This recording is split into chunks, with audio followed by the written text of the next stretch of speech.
On a eu le plaisir de le recevoir il y a quelques semaines de cela pour parler justement de l'aspect mentaliste pur. Bonjour Pascal. Oui, bonjour Marc, bonjour à tous les éditeurs et merci de m'accorder l'antenne. Merci d'être là, d'avoir répondu à notre invitation. À quoi je pense là? Quelles vont être les prochaines questions? Le temps passe très vite, vous dites. Il reste peu de temps. C'est vrai, vous avez raison. Pascal de Clermont, la télépathie, on y croit ou pas alors? Alors, je ne vais pas parler de croyance. Pour moi, la télépathie, il ne s'agit pas de croire ou de ne pas croire, il s'agit d'abord de savoir. Ouais. Donc, la télépathie, elle est étudiée, il ne s'agit pas d'y croire, on sait. Aujourd'hui, très clairement, il y a toute une partie du monde scientifique, contrairement à ce qu'on peut croire, qui sait que la télépathie est un phénomène qu'on considère aujourd'hui comme avéré, mais fluctuant. Ça, c'est des études qui datent des années 70 à 80, où il y a eu plusieurs laboratoires très très sérieux du côté de New York, d'Édimbourg, d'Houston, en Suède aussi, qui ont mis en place de véritables protocoles qui ont montré l'existence d'un phénomène télépathique sur le long terme. Donc, je vais préciser, il y a deux types de télépathie, on pourrait dire. Quand on parle de vraie transmission, on considérera que la télépathie, c'est la transmission entre deux ou plusieurs personnes de concepts, d'images, de sensations, sans passer par le biais sensoriel, sans passer par le hasard, sans passer par la probabilité ou la déduction. C'est des définitions de la transmission extrasensorielle, acquisition d'informations à distance. En gros, on transcende l'espace, sur la télépathie. Voilà. Donc, toutes ces études ont montré très clairement que la télépathie peut être mise en évidence, mais sur du long terme. Donc, deux types de télépathie. Il y a les phénomènes de télépathie qu'on dira impromptus, qui sont des phénomènes qui se passent d'un coup, comme ça, par hasard. Donc, ceux-là sont absolument inobservables en termes de laboratoire, parce qu'ils se passent de manière impromptue. On ne sait pas quand ils arrivent. Alors ça, concrètement, c'est quoi? C'est quand on pense à quelqu'un, la personne arrive dans la pièce au moment où on était en train d'y penser? Alors ça peut être le hasard ou ça peut être de la télépathie. Et là, on ne peut pas savoir, on ne peut pas vraiment déterminer si c'est le hasard ou la télépathie. D'accord. Ensuite, il y a les expériences de télépathie dites provoquées. Et là, celle-là, c'est celle qu'on fait en laboratoire. Ouais. On s'est rendu compte que probablement, on sait où se situent à peu près au niveau cérébral les stimulations pour de la télépathie provoquée. On sait que ça se passe sur les parties frontales et préfrontales, dites zones exécutives du cerveau. En gros, la partie du cerveau la plus élaborée, la plus évoluée, corticale. Voilà, tout en face du cerveau, tout en face du front, derrière le front. Alors qu'on pense que la télépathie impromptue se situe plus dans des zones plus instinctives du cerveau, plus reptilienne ou limbique. Et celle-là, elle est impromptue. On a un mal de chien à l'étudier. Donc, là aussi, télépathie, il faut faire attention à ne pas confondre la télépathie avec des phénomènes de hasard, des phénomènes qu'on appellera aussi de la contagion affective. La contagion affective, c'est quand deux personnes qui se connaissent bien partagent suffisamment de même références, de même référence sociale, culturelle, pour que lorsque l'un commence une phrase, l'autre la finisse. C'est le cas des jumeaux? Ça peut souvent être effectivement un cas de jumeaux, par exemple, mais pas toujours. Ouais. Mais en tous les cas, je crois qu'il faut tordre le cou à un mythe qui est que la science est contre les phénomènes extrasensoriels. Il existe tout un ensemble, je vous dis, de scientifiques très très sérieux. Pour les citer, il y a Norton, on a en Californie Dean Radin, on a à Amsterdam, très proche de nous, une personne qui s'appelle Dick Bierman, et en Suède, Adrian Parker, qui sont des gens qui sont vraiment très calés et qui ont poussé des expériences de manière très importante, en sachant par exemple qu'une expérience de télépathie, pour qu'elle fonctionne, ne doit pas se baser sur une série de 3-4 expériences.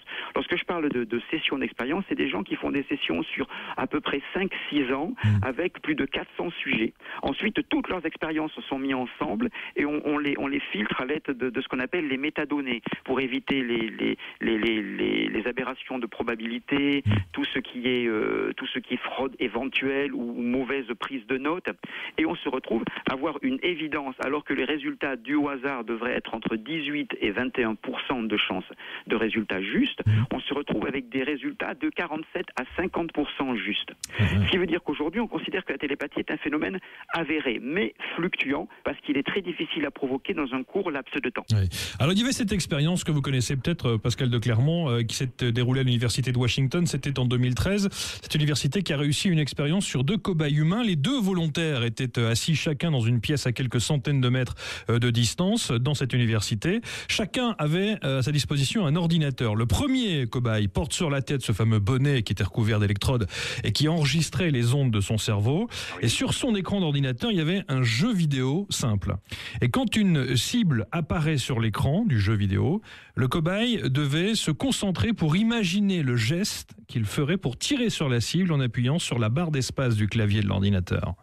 Les ondes cérébrales correspondantes sont captées et envoyées par Internet. Et de l'autre côté, une centaine de mètres, à l'autre bout du campus de l'université de Washington, l'autre cobaye a lui aussi un ordinateur avec le même jeu vidéo, mais l'écran est dans son dos pour qu'il ne puisse absolument rien voir. Le clavier était devant lui, à sa disposition, à portée de main, et sur la tête, il avait aussi ce casque de stimulation magnétique du cerveau. Et le dispositif recevait les ondes cérébrales envoyées via Internet par le premier joueur. Et là, la main du second cobaye a comme eu une espèce de réflexe involontaire. Lui, il dit que c'était tout simplement un tic nerveux, mais on s'est quand même aperçu que, eh bien, il a eu ce petit geste furtif d'appuyer en même temps que celui qui émettait justement la sensation et le besoin d'appuyer sur la barre d'espace, il appuyait lui aussi il faisait exactement le même geste que l'autre. C'est un phénomène de télépathie. Alors pour moi non. Et je vous explique pourquoi. Alors même s'il faut saluer comme au même titre que l'expérience dont qu'on a entendu, enfin dont on a entendu parler tout à l'heure et que vous avez commenté et qui est extraordinaire, hein, une prouesse pour moi fabuleuse et porteuse de plein espoir. Mais pour moi ce n'est pas de la télépathie. Je vous explique pourquoi. Par contre c'est un pas intéressant. Ce n'est pas de la télépathie parce que la télépathie c'est la transmission. Or la transmission du signal dans ce cas-là elle se fait par Internet. Ce qui veut dire qu'on a un appareil qui décode les fréquences cérébrales et qui va les décoder parce qu'il est tout près, hein, un appareil à simulation magnétique transcrânienne, et il va capter ces signaux, il va les envoyer via Internet et il va y avoir de l'autre côté un appareil qui va retransmettre ce signal. Donc même si ça montre très clairement que puisqu'un appareil peut arriver à capter ses pensées, hein, qui peut arriver à capter ces changements de fréquences cérébraux, ces changements électriques au niveau des neurones de manière très très précise, ça montre que ça peut être capté. Donc ça montre bien qu'il est possible pour une autre personne de le capter probablement à distance. Par contre, le fait que ça soit capté électriquement et transmis, on n'est pas encore dans de la télépathie puisque la transmission se fait par Internet. D'accord, oui, ça veut dire que pour qu'on parle véritablement de télépathie, il faut qu'il n'y ait aucun lien, aucun support, aucune technique qui vienne se mettre entre les deux personnes susceptibles de rentrer en communication. Globalement, oui, puisque par exemple, là, dans la première expérience, celle qui a eu lieu il y a quelques temps, en 2014. Oui, avec Exilum Robotics. Voilà, tout à fait. Qui est fabuleuse, hein, comme je vous ai dit tout à l'heure, et porteuse de beaucoup d'espoir. Mais, à mon sens, étant donné qu'il y a un appareil pour le récepteur qui stimule la zone occipitale, qui est le siège des aires de reconnaissance visuelle, il est tout à fait normal qu'en la stimulant électriquement, on obtienne ou pas des flashs. Donc là, on a un petit peu une stimulation sensorielle. D'accord. Visuelle. Alors, je vais vous garder. On peut rester ensemble, Pascal de Clermont, encore quelques minutes, hein? Allez, super. Et puis on accueillera également Paul Jabert. À tout de suite. De l'après-midi.